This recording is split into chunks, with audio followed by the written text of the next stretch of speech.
Had there been a disaster during the 2010 FIFA World Cup, Helen Joseph Hospital was one of the hospitals in Johannesburg designated to provide emergency medical services.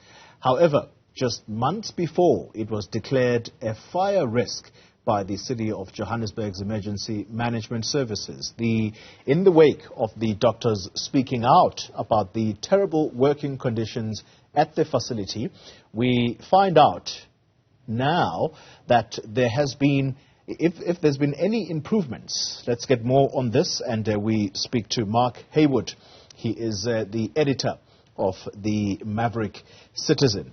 Mr. Heywood, thank you very much for your time. What would be your assessment of Helen Joseph Hospital right now?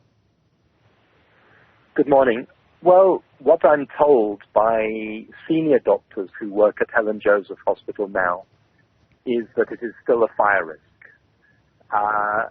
They say that they fear what would happen if there was to be a fire, and that the findings that were made way back in 2010 that you referred to have still not been properly addressed.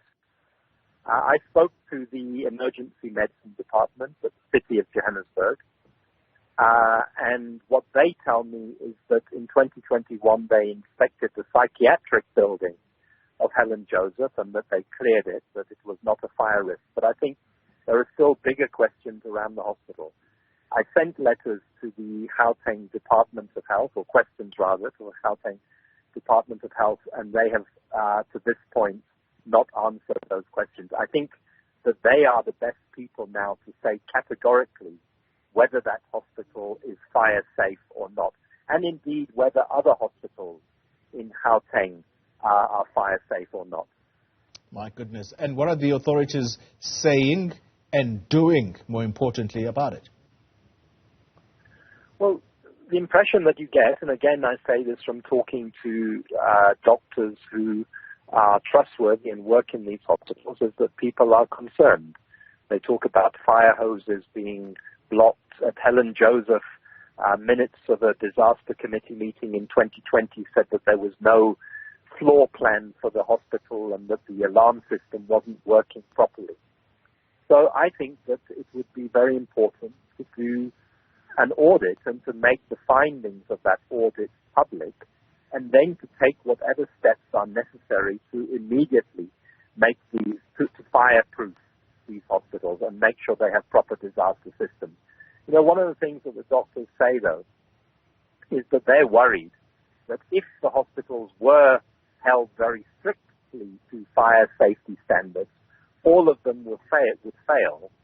And what would happen if the hospitals were closed, because there would be no place for patients to go to. So that's, in a sense, the dilemma that we face in relation to these essential healthcare services in this province.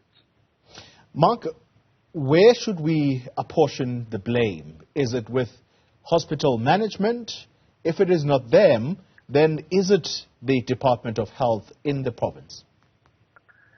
Look, I think it's both. The chief executive officer of a major tertiary hospital has responsibility for all aspects of her hospital, his or her hospital, including the safety and the disaster readiness of that hospital. But ultimately, the Gauteng Health Department and the Gauteng Department of Infrastructure Development has to make sure that the infrastructure is safe and that the infrastructure is protected. So the responsibility lies with both of them and between them. You know, what happened in 2010, which I was told by the person who in fact was the head of emergency medical services in the health department at the time, was that the City of Johannesburg inspected the hospital. They found that it wasn't safe. She confirmed that it wasn't safe, but that the CEO at the time and the health department took no action because they were worried that it would jeopardize South Africa's World Cup and the role that the hospital had been assigned to play during the World Cup. And that's very, very, very problematic and risky. What does this say, Mark? Final question. What does this say about the Department of Health's state of readiness to implement the national health insurance. That's the universal coverage for all of South Africans if the state of some public hospitals is as in a shambles as you say? Well, it says simply that they're not ready. It says simply that these facilities are below standard, that they are plagued by problems, by many, many problems, infrastructural, staff shortages. You know, we're hearing about some of it from nurses and public sector workers during this strike. It says that our hospitals, in certain senses, are danger zones, and that's the last thing that a hospital should be.